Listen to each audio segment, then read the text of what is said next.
Hello everyone, welcome back to my channel that is Wings of Nurses. Welcome to another exciting video. তো আমি একটা নতুন series start করতে চলেছি, সেটা হচ্ছে From Aspirant to Appointment as a Staff Nurse Grade 2. তো এই যে সিরিজটাতে, এই সিরিজে থাকবে তোমাদের ইন্টারভিউতে কি কি কোয়েশ্চেন ধরতে পারে সেই নিয়ে একটা আমার ডিটেইল ডিসকাশন। ডিটেইল বলবো না, টপিকগুলো আমি তোমাদেরকে বলে দেবো, তোমরা অবশ্যই বুক ফলো করবে এবং সেখান থেকে তোমরা সেগুলোকে রিড আউট করে নেবে বা পড়ে নেবে, ঠিক আছে। তো আজকে মেইনলি আলোচনা করব যারা আইসিইউ ডিপার্টমেন্ট অর্থাৎ ইন্টেনসিভ কেয়ার ইউনিটে ডিপার্টমেন্টে এক্সপিরিয়েন্স আছো, যারা এনআইসিইউ তে আছো বা এনআইসিইউর এক্সপিরিয়েন্স আছে এবং যাদের এসএনসিইউ তে এক্সপিরিয়েন্স আছে, অর্থাৎ যে কোনো ইন্টেনসিভ কেয়ার ইউনিট, সেটা অ্যাডাল্ট হোক, সেটা নিউবর্ন হোক, সেটা পিডিয়াট্রিক হোক, আজকে সমস্ত ইন্টেনসিভ কেয়ার ইউনিট নিয়ে ডিসকাশন করব যে কি কি টপিক তোমরা অবশ্যই দেখে যাবে। এছাড়া যারা এই ডিপার্টমেন্টে এক্সপিরিয়েন্স দেখাওনি কিন্তু মানে নেই, অন্য ডিপার্টমেন্টে আছে, তারাও কিন্তু এই টপিকগুলো একবার হলেও দেখে যাওয়ার চেষ্টা করবে, কারণ যে ইন্টারভিউ নিচ্ছে তোমাকে সে হতেই পারে সেই ডিপার্টমেন্টে এক্সপিরিয়েন্সড, তো তোমাকে সেই ধরনের কোয়েশ্চেন কিন্তু সে করতে পারে। তো তোমরা একটা চান্সও যাতে মিস না করো তার জন্য অবশ্যই কিন্তু প্রত্যেকটা টপিক যেগুলো বলবো সেগুলো কিন্তু অবশ্যই রিড আউট করে যাবে বা বুক ফলো করবে। তোমরা বুক হিসেবে টার্গেট হাই দেখতে পারো। এছাড়া তোমাদের টেক্সট বুক তো যেটা পড়েছো লুইজের বই মেড সার্জের ক্ষেত্রে, সেটা কিন্তু তোমরা পড়তেই পারো। সো বেশি দেরি না করে let's quickly start the video. তো প্রথমেই যেটা বলবো সেটা হচ্ছে আইসিইউ নিয়ে। যারা ইন্টেনসিভ কেয়ার ইউনিট বা আইসিইউ তে কাজ করছো তারা কি কি পেশেন্ট বেশি হ্যান্ডেল করেছো, মানে সিভিয়ার পেশেন্ট হ্যান্ডেল করেছো, তোমরা যে কোনো সার্ভাইকাল ইনজুরির পেশেন্ট হ্যান্ডেল করেছো, এছাড়া সিওপিডির পেশেন্ট হ্যান্ডেল করেছো। তো এই ডিজিজ কন্ডিশন গুলো কিন্তু তোমাদের জানতে হবে এবং সেটা বলতে হবে যে তোমরা কি কি পেশেন্ট বেশি পেয়েছো আইসিইউ তে। এছাড়া আইসিইউ সেটআপে কি কি ড্রাগ বেশি করে ইউজ হয় এবং তাদের মোড অফ অ্যাকশনও কিন্তু মোটামুটি জানতে হবে যে কি কাজ করে, বা গ্রুপটা তোমাকে জানতে হবে কি গ্রুপ অফ ড্রাগ। নেক্সট বলবো ভেন্টিলেটর কত টাইপের হয়, কি কি ভেন্টিলেশন হয়, ভেন্টিলেশনের জন্য তোমার নার্সিং রেসপন্সিবিলিটি কি হবে, ভেন্টিলেশন কেয়ার রিলেটেড তোমার কি কি হবে। তার মধ্যে মোস্ট ইম্পর্টেন্ট হচ্ছে ভ্যাপ ইনফেকশন প্রিভেন্ট করার জন্য তোমার নার্সিং রেসপন্সিবিলিটি কি হবে, এটা আমি একটু ছোট্ট করে বলে দিই। অ্যাজ আ নার্স তুমি কিন্তু যদি তোমার ভেন্টিলেটর অ্যাসোসিয়েটেড নিউমোনিয়া প্রিভেন্ট করতে চাও, মেনলি মেকানিক্যাল ভেন্টিলেশনের যে সমস্ত পেশেন্ট থাকে তাদের মধ্যে কিন্তু ভ্যাপ ডেভেলপ হয়। দীর্ঘদিন ধরে কোনো পেশেন্ট যদি আইসিইউ তে শুয়ে থাকে তাহলে তার ক্ষেত্রে ভ্যাপ ডেভেলপড হয়। এবার তোমার নার্সিং রেসপন্সিবিলিটি কি হবে না, head end of the bed should be elevated 30 to 40 degree, অবশ্যই তোমাকে এলিভেটেড করে রাখতে হবে। এছাড়া তোমাকে দেখতে হবে, অ্যাসেসমেন্ট করতে হবে যাতে তাকে ভেন্টিলেশন থেকে তোমাকে বার করা যায়। মানে আমি পেশেন্টটাকে শুধুমাত্র সিডেশন দিয়ে রেখে দেব না, তাকে আমি অ্যাসেস করব যে সে আদৌ ভেন্টিলেশন থেকে বেরোতে পারছে কিনা, বা আমাকে এরকম করতে হবে যে 1 আওয়ার্স বা 2 আওয়ার্স হচ্ছে ভেন্টিলেশনের বাইরে রাখতে হবে, 2 আওয়ার্স হচ্ছে আবার ভেন্টিলেশনে দিতে হবে অ্যাজ আ ডক্টর গাইড।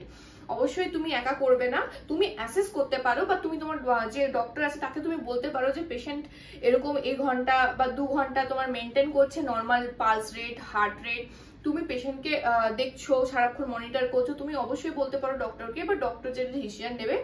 কিন্তু তুমি বারবার সিডেটিভ দিয়ে যাচ্ছ, পেশেন্টকে মেকানিক্যাল ভেন্টিলেশনেই রেখে দিচ্ছ, তুমি অ্যাজ আ নার্স কোনোই রোল তোমার ওখানে হচ্ছে না, সেটা কিন্তু ভেন্টিলেটর অ্যাসোসিয়েটেড নিউমোনিয়াকে আরো প্রোন করে দিচ্ছে। এছাড়া তোমাকে ওরাল কেয়ার যেটা আমরা দিয়ে থাকি, ক্লোরহেক্সিডিন দিয়ে ওরাল কেয়ার যেটা দিতে হয় সেটা দিতে হবে। এছাড়া DVD prophylaxis and peptic ulcer prophylaxis কিন্তু মাস্ট দিতে হবে এই ভেন্টিলেটর অ্যাসোসিয়েটেড নিউমোনিয়াটাকে প্রিভেন্ট করার জন্য যারা মেকানিক্যাল ভেন্টিলেশনে দীর্ঘদিন আছে। তো অবশ্যই এই ভ্যাপ কিন্তু ভালো করেই পড়ে যাবে। নেক্সট যেটা পড়বে সেটা হচ্ছে central line care. Central line কিন্তু কিভাবে কেয়ার করতে হয় এবং সেন্ট্রাল লাইন থাকার জন্য একটা পেশেন্টের কি হতে পারে বা কি কি কমপ্লিকেশনস হতে পারে সেইগুলো অবশ্যই দেখে যাবে। এছাড়া পার্সোনাল প্রোটেক্টিভ ইকুইপমেন্ট কি কি আমরা পরি, অর্থাৎ গগলস পরি, গ্লাভস পরি, গাউন পরি, ফেস শিল্ড পরি, যা যা পরি আমরা একটা পিপি মানে পেপ কিটে বা পিইপি মানে পার্সোনাল প্রোটেক্টিভ ইকুইপমেন্ট কিটে যা যা থাকে সেগুলো কিন্তু অবশ্যই দেখে নেবে। এছাড়া হ্যান্ড ওয়াশিং ভালো করে জানবে, কারণ 5 স্টেপ ফর্ম হ্যান্ড ওয়াশিং সেটাও জানবে ভালো করে, কারণ হ্যান্ড ওয়াশিং বা এগুলো খুবই ইম্পর্টেন্ট আইসিইউ তে, কারণ ইনফেকশন যেহেতু তুমিও যাতে পেশেন্টকে না দাও, পেশেন্টের কাছ থেকেও তুমি যাতে না নিয়ে আসো। এছাড়া বায়োমেডিক্যাল ওয়েস্ট ম্যানেজমেন্ট খুবই ইম্পর্টেন্ট আইসিইউতে। অবশ্যই বায়োমেডিক্যাল ওয়েস্ট ম্যানেজমেন্ট কেন, সব ওয়ার্ডে important biomedical waste management. New criteria wise biomedical waste management কিন্তু ভালো করে দেখে যাবে। এছাড়া পেন স্কেল দেখবে, গ্লাসকোমা স্কেল দেখবে।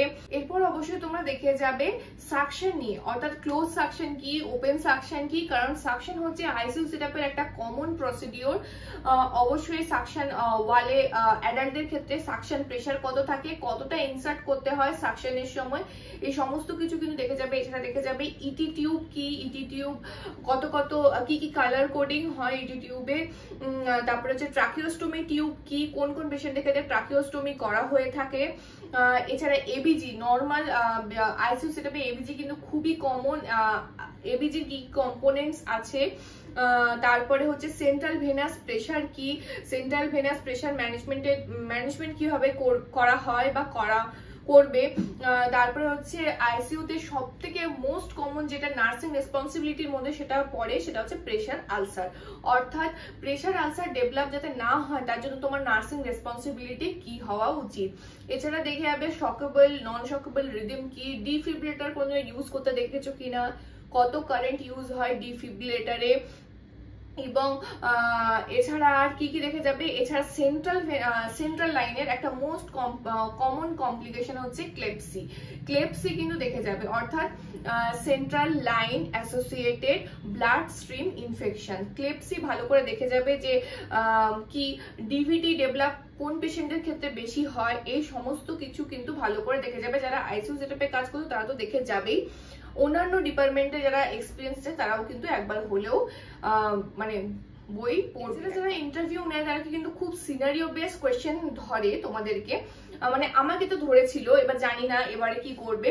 তো এই ধরনের কোয়েশ্চেন হতে পারে যে হোয়াট শুড ইউ ডান বা what should you do if a patient is unresponsive in your front বা ইন ইউর আইসিইউ সেটআপ। আমার মনে হয় তোমার অ্যান্সার হওয়া উচিত at first check the pulse and breathing, if no then activate code blue, then after that CPR is started, then inform the doctor। আমার মনে হয় এটা হবে।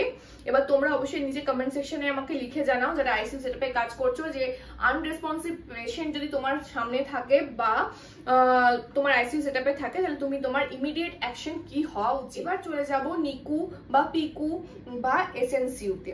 নিকু পিকু বা এসএনসিইউতে এজ লিমিট কত, কি কি কারণ, মানে কোন কোন এজে এই জায়গাগুলোতে অ্যাডমিশন করা হয় এবং এদের মধ্যে বেসিক যে ডিফারেন্স সেটা কি, কোন কোন পেশেন্ট তোমরা এই জায়গায় তোমরা দেখতে পাও। এটা কমন কোয়েশ্চেন, যে সেটআপে কাজ করো না কেন তোমাকে এই কোয়েশ্চেনটা কিন্তু সবাই করবে, যে তুমি ওই জায়গায় কি কি পেশেন্ট বেশি হ্যান্ডেল করেছো বা কি কি পেশেন্ট দেখেছো।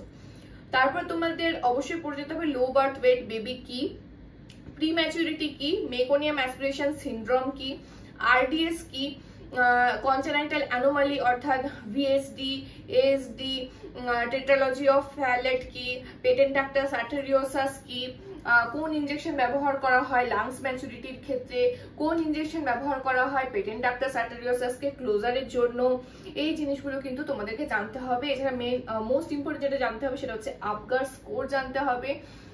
তো এগুলো হচ্ছে বেসিক জিনিস।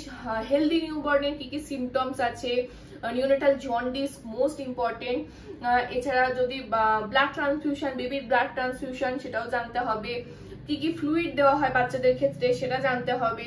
তো মোটামুটি এই জিনিসগুলো কিন্তু তোমাদেরকে দেখে নিতে হবে, জেনে নিতে হবে যারা ইন্টারভিউ দিচ্ছ। এছাড়া types of feeding, types of pneumonia, KMC importance, KMC minimum কতক্ষণ দিতে হয়, সমস্ত কিছু তোমাদেরকে একবার হলেও তোমাদের রিড আউট করে নিতে হবে। তো ব্যাস ইন্টেনসিভ কেয়ার ইউনিট আমি একটা ভিডিওতে কভার করে দেওয়ার চেষ্টা করলাম। এবার নেক্সট ভিডিওতে আমি কি টপিক নিয়ে আলোচনা করব তোমরা কমেন্ট সেকশনে অবশ্যই আমাকে লিখে জানাও, আমি প্রত্যেকটা ডিপার্টমেন্টই আলোচনা করে দেব যাতে তোমাদের কোনো রকম কোনো অসুবিধা না হয়। জোর কদমে পড়াশোনা কিন্তু করতে থাকো। বাস এতটুকুই ছিল আজকের ভিডিওটা। যদি ভিডিওটা ভালো লেগে থাকে then don't forget to subscribe my channel। আর কারো কোনো রকমের জিজ্ঞাসা থাকলে বা কোনো কিছু থাকলে অবশ্যই নিচে কমেন্ট সেকশনে লিখে জানাতে আমাকে ভুলবে না। এছাড়া আমার ডেসক্রিপশন বক্সে আমার হোয়াটসঅ্যাপ নাম্বার আছে, সেই নাম্বারেও তোমরা কিন্তু আমাকে পিং করতে পারো। ততক্ষণের জন্য ভালো থেকো, সুস্থ থেকো আর পড়াশোনা করতে থাকো। Bye bye.